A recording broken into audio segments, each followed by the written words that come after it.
قرآن کریم دیکھ کر کے لقمہ دینا حافظ صاحب کا علماء احناف کے نزدیک، حنفیہ کے نزدیک قرآن دیکھ کر کے حافظ امام کو تراویح میں لقمہ دینا، اس کا شرعی حکم کیا ہے؟ چنانچہ فقہا لکھتے ہیں کہ قرآن میں دیکھ کر کے لقمہ دینے والے کی نماز فاسد ہو جائے گی،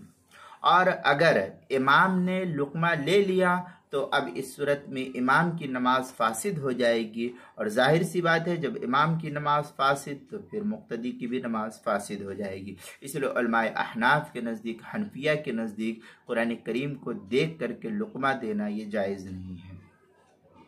رد المحتار میں ہے ووجہ ان المؤتم لما تلقن من خارج بطلت صلاته فاذا فتح على